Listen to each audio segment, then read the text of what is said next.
Alright, so now we're going to get into a little bit of schoolwork. I am going to tack this video, upload this actually before I have like a full instructional completely laid out. I wanted to do this because one of my last videos I went trailing off talking about something, and sometimes I lose my train of thought, as I started to talk about like the actual valve curtain, and it's changed when you're looking at upgrading a cam, and you may be doing this with like a stock HO cam or something, so then that's a little different for you, but I did want to, this will be on the full video, but I wanted to make it separate to kind of continue my thought and then just have it available anyway as a separate video.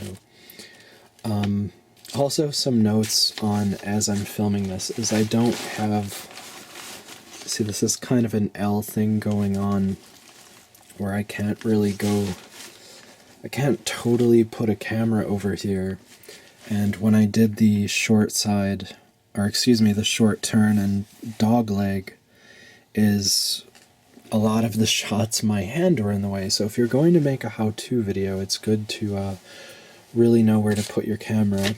And the problem is I can't really reshoot it because I went ahead and did the same cuts in every intake bowl. I will try to like show a little bit, maybe with texturing it, what I was doing.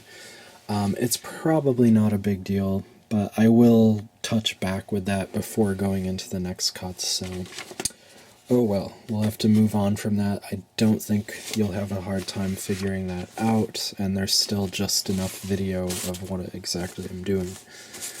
Alright, so I think one of the things you're going to want to do is have a good checklist and list of things.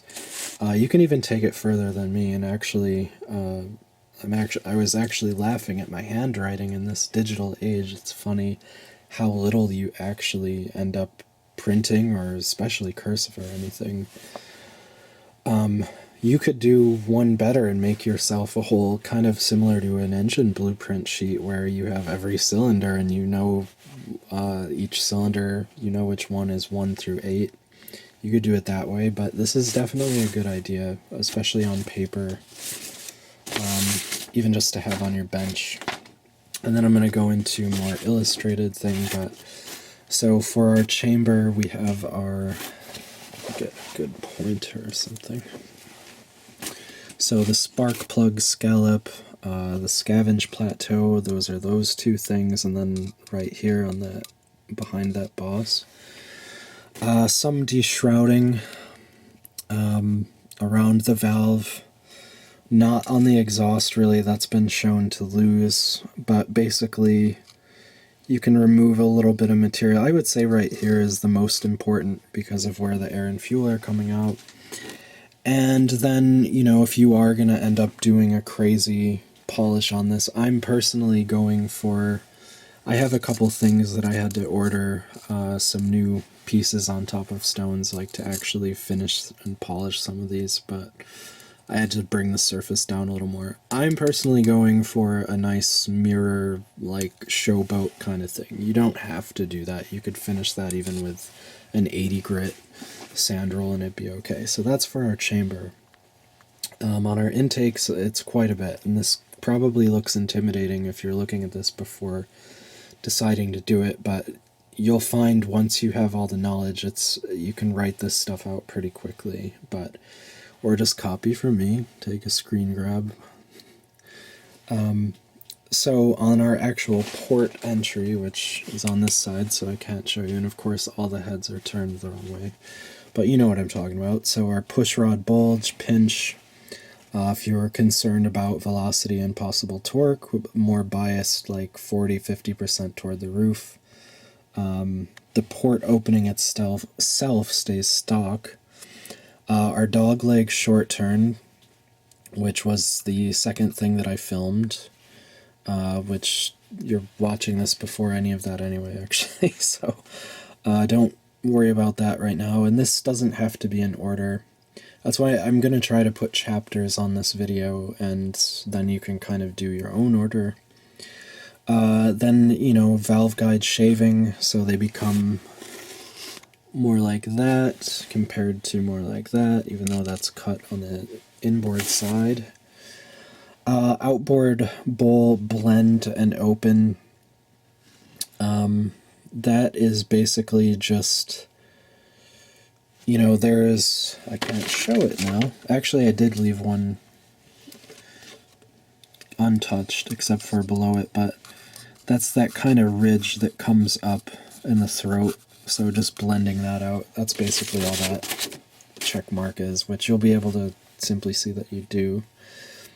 Short side radius, and the floor, and again I'll have the illustrations for this. And remember, that's going from about that measurement, like obviously a casting could be different to that, which I put 330 plus because 340 is a GT40, and anything really beyond that you could start to lose. You'll gain higher flow at like 600, but you're likely not going to have a cam that large anyway. Plus the water jacket distance, so I just put 330 plus. If you nail it between 330 and 340, that's perfect. The short side from the bowl, so that just means the bowl side ridge. You're more going to focus in from the other side and getting that mic'd out before you might blend that a little, because you don't want to change that, and there'll be more on that in the illustration. Then the sides off of the roof that go into an arrow, so you probably can't see there. I'll have that in the illustration. And that opens about 30 thousandths, and then it kind of goes into an arrow shape. Where are we? And then that way the sides at that pinch of the window meaning looking in from the port side, and the area under the short side that you can see the valve guide in. Like, this is your window, basically. So the sides that we open will obviously become 370. And just make sure that's on the roof, because if you cut 370 into the floor accidentally, you could hit water. Well, it's not going to be that close, hopefully, but still, you never know. And an optional special, if you want to do this, I went ahead and started doing it because I saw someone else pick up a few CFM on a different head, but with a universal section of a slow area, so I figure it wouldn't really hurt. Like I said before, it's like a minimum bet. If you want to, you know, take a chance for gaining 5 horsepower, it couldn't hurt. So I am doing this on this video, though. So now to illustrate. Alright, so we're looking down and upside down, so how these heads are oriented right now. The guides, that's a little thicker than it is, so nothing's really to scale here. We have our reverse swirl fin that you're going to shape to the back. That helps with your, what is it, BSFC, or brake-specific fuel consumption. That also helps with a more uniform burn. It's shown to increase low-lift swirl, which low-lift swirl, of course, I usually have a valve around for this. Here we are. Thank you for not making me look too clunky at attempting this video. So your low lift swirl would be, well, pretend that's at a low lift, is that it's greater at that level, coming in and swirling down. Remember, we're upside down into the cylinder, and that's better for low torque. It also helps limit your max lift or higher lift swirl, which can hurt that figure that you just picked up, so it kind of helps control on that. And E7s are poor with swirl, so any little trick you can throw into it helps. People have claimed they've gained like 15 CFM on doing this, depending on the head, but then they wouldn't see it on a dyno. But it's still potentially more power efficiency for fuel, so basically more horsepower for a certain volume of fuel. So these are those roof gulches. So basically in this particular drawing, our white area is lower, and our dark area represents things that are higher, so valve seat, valve guide. And that shapes out to an arrow, obviously. So this little gulch, it's mostly like the 500,000ths egg, and then obviously a couple of passes to smooth that in. So that's all that is, just giving a little extra more airflow. And then again, toward the window here, that will be open on the side. So let's say we're 1,340 in the center, then it's about 1,370 on the side. So that's all you're opening that. All right. And that is, speaking of the window, what I'm calling the window pinch is basically the apex of the short side radius is stock on these heads. I was getting about 1 inch and almost a quarter. And then we're just going to basically open it up. And there's a certain technique that helps to do it if you follow the wall sides to start your cuts. So it's almost like starting it how you did it here. And I find that kind of helpful to then go in and smooth the floor down a little bit. And then you're basically just maintaining that radius shape. You don't want to lay this back too far. But I found opening that, like, just not even really, well, just a tad over 100,000ths is safe, where you're not going to hit the water jacket. And again, that's been flow tested with that cut and with that. And this is an example that was flowing over 200 CFM, so I figured there's no sense in changing someone's scientific research, right? Because it worked. All right, so now we're looking down into mostly what's illustrated as a stock bowl. I did ghost in the shaved guide so you could kind of see how that changes into the reverse swirl fin, and sometimes that's going to be...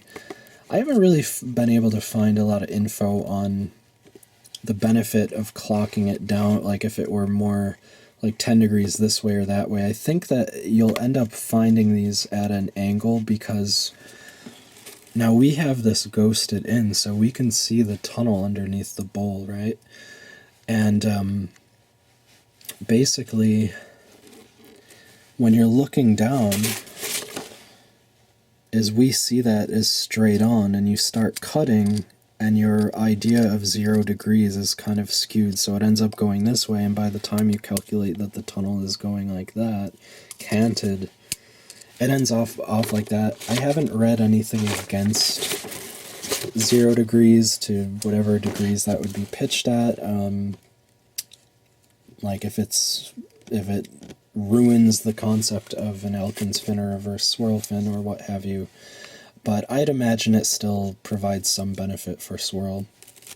And then of course we've dimpled the back of the bowl, so whether you're going to do that or not. Let's see, lots of little notes here. So there's that bowl ridge. Here's the dog leg. So on your stock heads you'll be able to see exactly what I'm talking about. Now when you start making those cuts, or if you do what I do and I shave this a bit before I try to shove the egg in there.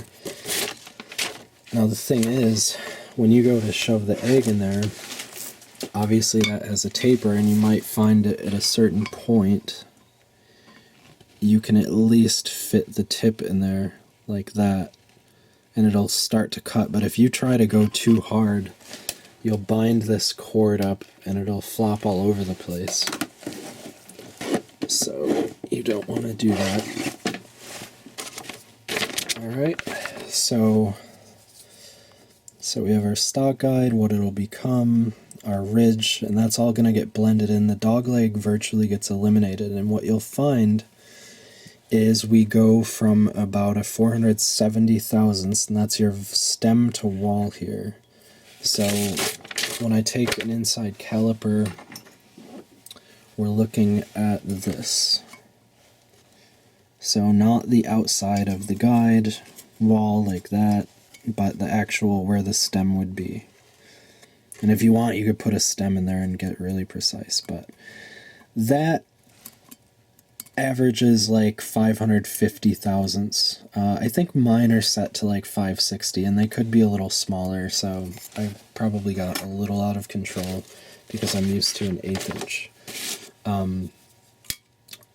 A lot of the pros don't really give certain figures like that. I've tried to, I think like Steve Villacco did, and you can't find his DVD or anything, and that's part of why I wanted to just do this, to help others kind of just have a video, an all-inclusive video. And I mean, I already talked about why and what and how, and I do advise you to, if you really get into this, like, go out and learn as much as you can and get other opinions and ideas. So, although I would be perfectly flattered if people do not only copy what I'm doing exactly, but tell me that they've had great results or something, or even flow benched it, but okay, we'll stick with the intake for now. So that's basically the whole thing, right? And then obviously the outboard side is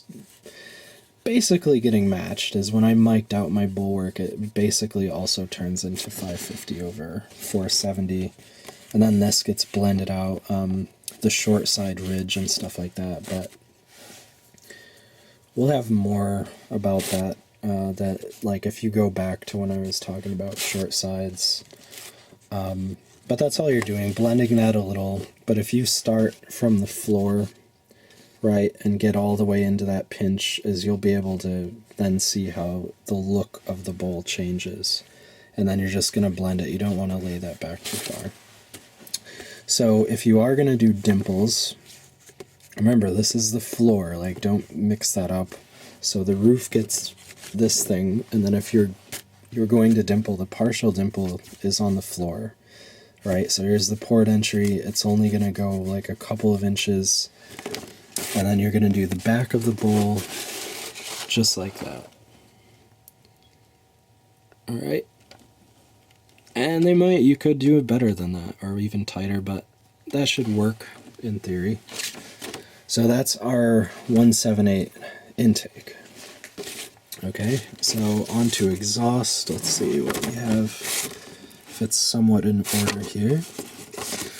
So the obvious thing, you're going to shave that thermactor bump completely down, like nice and flat as a start. Don't worry about opening up the actual port yet.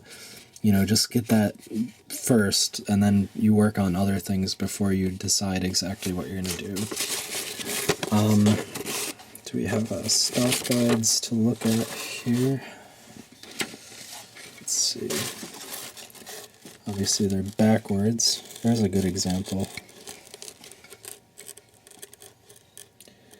So you can see those nasty ridges around under the valve seat into the throat, the actual valve guide boss, some nasty castings. And what I've done on this one is just kind of turn it into a fin. These aren't complete yet, but by the time I'm done with the video, I'll have a good example of one.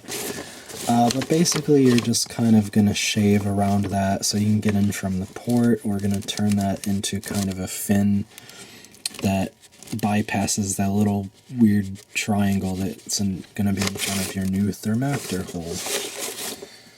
Let's see.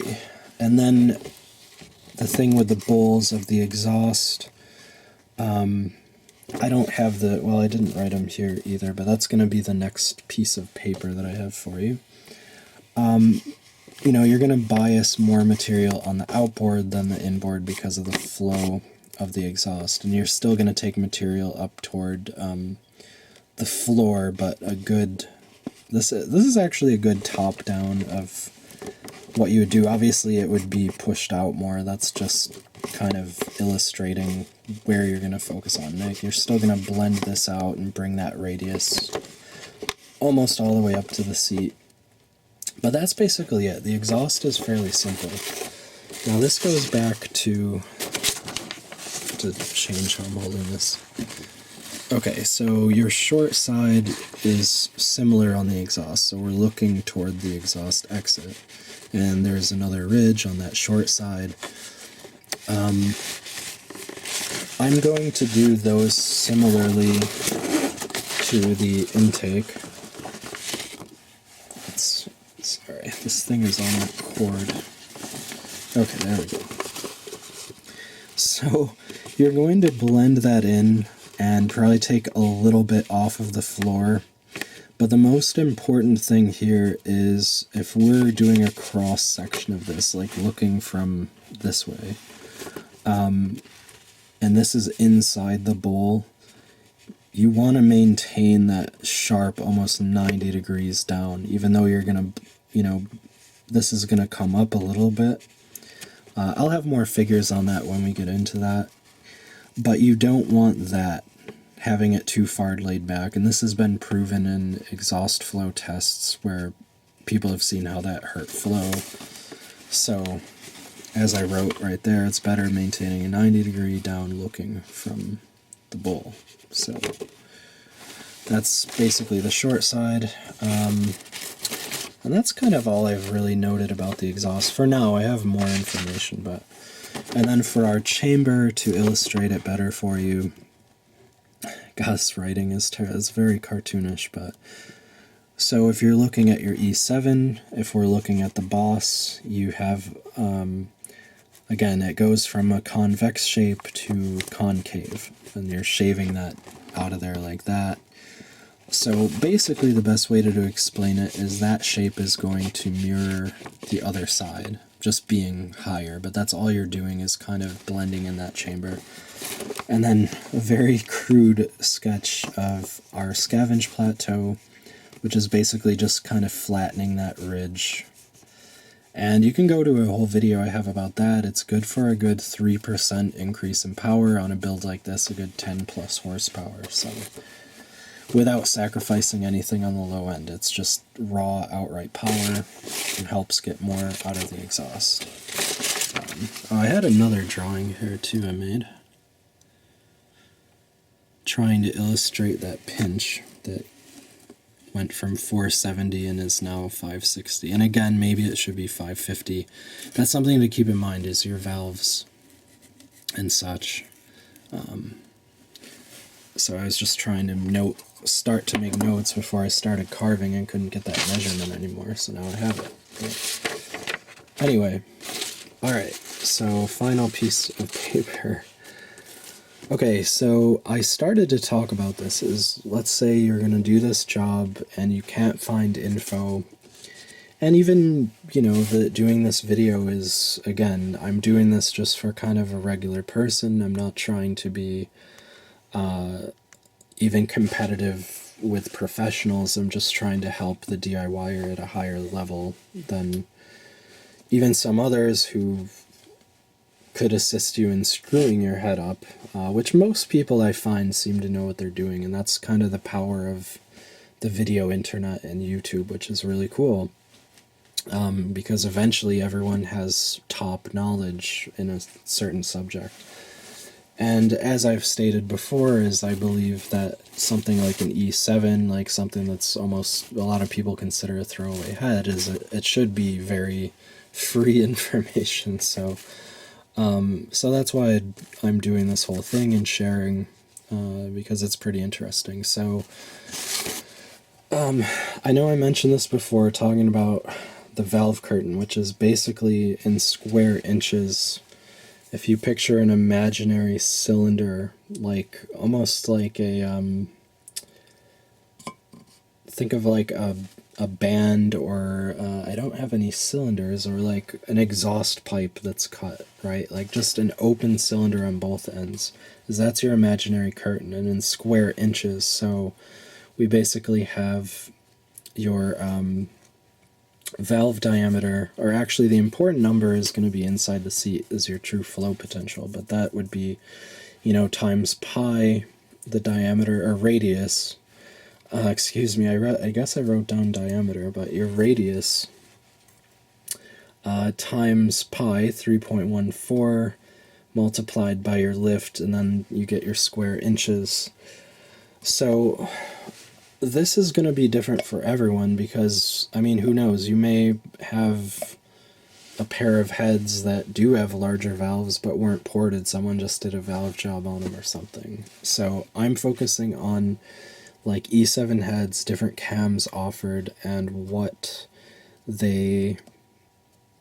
what their lift figures were, as well as the valve curtain changes with a new cam, because what you'll find is we have our values for our stem, like what the bowl becomes, and I've watched countless videos of pros with flow bench numbers, and I have a really good eye for scale. Actually, I wanted to show in this video how I determine how I scale water jacket distances with my computer with using the scale of like certain measurements, but I have a really good eye for that. I'm actually pretty accurate at stuff like that, so that's why I think I enjoy doing this. It's a bit of a challenge and exercise in that skill.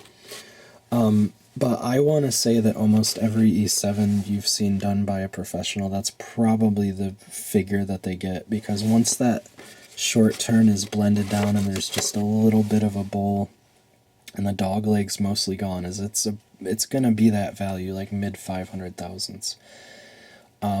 Like I said, I went to 560. I'm hoping hopefully that's not too overkill. Like, I would say if you went to 600 or so, maybe it would be. But you're also looking at people who may have like a 1.9 valve instead of a 1.78 or something, so it's something to consider. So the thing is there are formulas that you can use and think about in your head to find your best percentage for cam and valve size. And what I mean by that is, like, okay, we have a 1.78 valve and we're putting more lift into it, right? These are my actual cam specs for my Lunati flat tappet. It's actually got a decently high advertised duration, but it's what I'd call a 3/4 cam. I think it also performs a little better than the letter cams, and it is a dual pattern. Now I compared it to, just as an example, because again, you're not going to use the radius of your actual valve. You're going to use an actual inside the valve seat. Sorry, I lose my train of thought when I do these night videos. But comparing my Lunati cam to an HO cam that's a single pattern at 444, and we're only looking at the lift, we're not getting into the duration. General rule of thumb is a higher duration is good for higher end horsepower figures, right? Like more top end, but this particular cam actually makes decent low and mid-range power at the same time. It's got good lift, so the increase over an HO cam is 30 thousandths inch and almost 60 thousandth inch on exhaust. Or basically, if this were inside the seat, and it's not, that would mean our increase is 7% and 12% flow potential. Right, so those figures in square inches using that formula, even though I wrote diameter and I think it's... I hope I'm not saying that backwards, as I may have to subtitle that if I'm incorrect, but I don't think I am. It's just one of those things, is I've actually misspoken about even concave and convex, and I have to go back and correct that, and it's something that I know and you still just say, but anyway.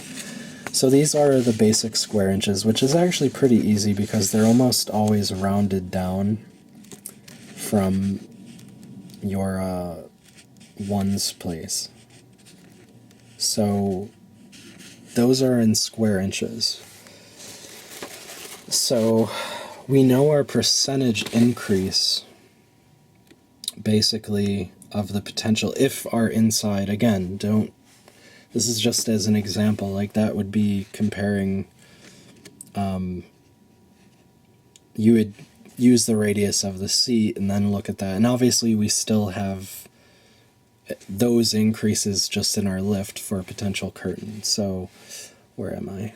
So we have a truck cam that's a 380 thousandths on the intake and a 444 thousandths for a Mustang, right? And those are both working with a stem to wall of 470 thousandths, and then again it increases to about 550 thousandths. And here's like a cross section of what I'm talking about. Once you hip the port, those are where those come from.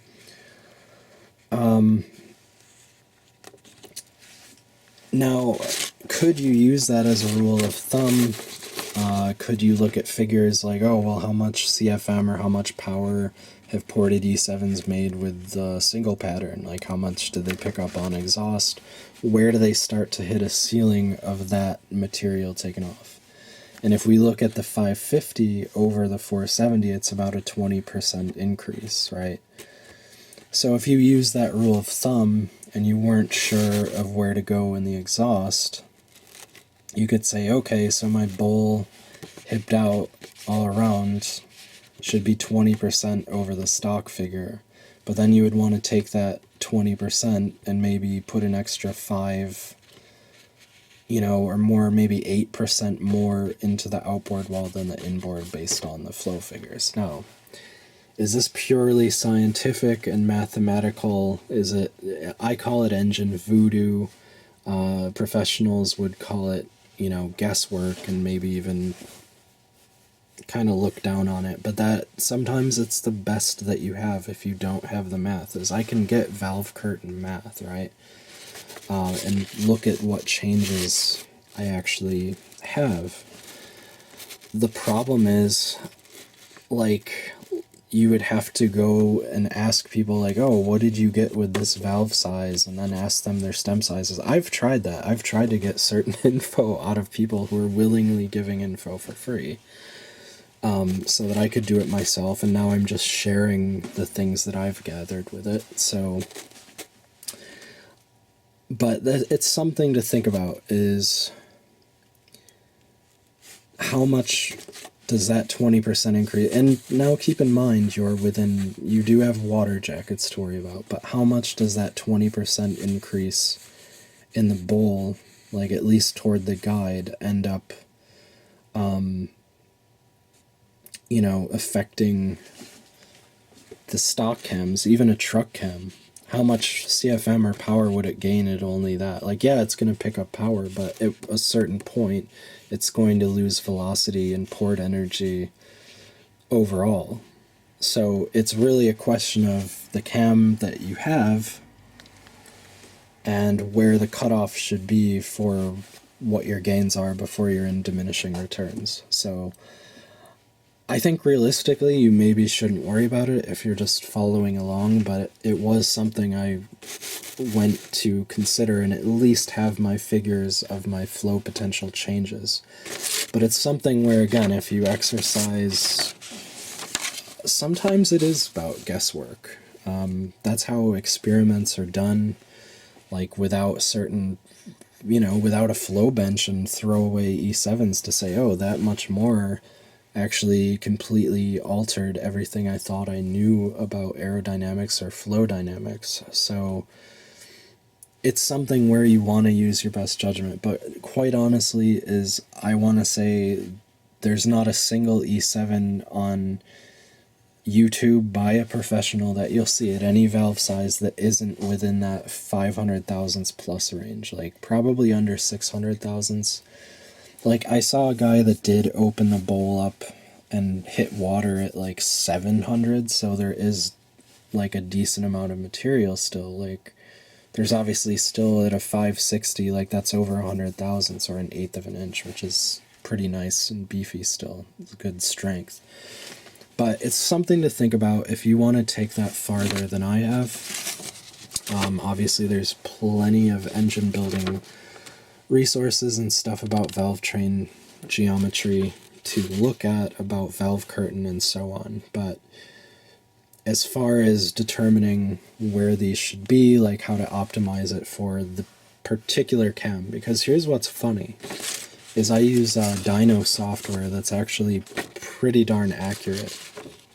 And the reality is, let's say somewhere down the road I get tired of having E7s. Maybe I either port GT40s, maybe I drop $2,000 and get AFR 165s.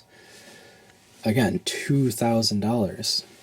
in my software, I could only, with this particular cam, is I could only really squeeze an extra 25 horsepower with those AFRs. Like, you may think, oh, 25 horsepower, that's not bad, but for $2,000, that's like something closer to, you would want 100 horsepower, something that's like a blower setup easily. You could get a centrifugal for like $1,000 and have all the rest of the setup for another like $2,000 to $3,000, and you have 100. So for $2,000 or more to get 25, like, it's the reality that the cam would have to change then. So it's something to really think about, is what percentages are going on, thinking about maintaining velocity. Like, you know, even with an HO cam, is something less than 20% even better to maintain that velocity for torque? So I just wish there was a way to see that, like someone that took a 380 cam and saw, like, obviously you're still going to make gains, like that's the problem with it, but at a certain point you're going to potentially just outright lose velocity, and all your low lift numbers, like, it would be an abysmal truck engine. So look into that for yourself if you're curious, especially if you already have your cam and you have your cam card, and you can kind of think about it if you want to do different things. So I'm not just saying, oh, go to this level. Like, you may want to mix it up a little. You may have a single pattern cam that you want to open the exhaust bowl a little less or a little more, depending on what you want to do. But anyway, so that's all the kind of paperwork that I have before I get back into making more videos about actually cutting and hopefully finding better positions for my camera to go in so I don't look like an idiot. But yeah, the last video, it was a lot of this going on and with only a few shots, but I think for the most part I'll figure that out. But I'll go over those cuts again, and it's something that you can very easily figure out. So it's just too bad I didn't have like full footage of it, that's all. So anyway, I believe I covered basically everything there is to cover on the E7s, even getting into a little more science and valve train dynamics here. I'm going to try to get back to work on these tomorrow. I had kind of a rough day off watching the Buffalo Bills cream the Steelers, so I had kind of a lazy day, but I've got to get back into this and try and finish this whole series. See you later.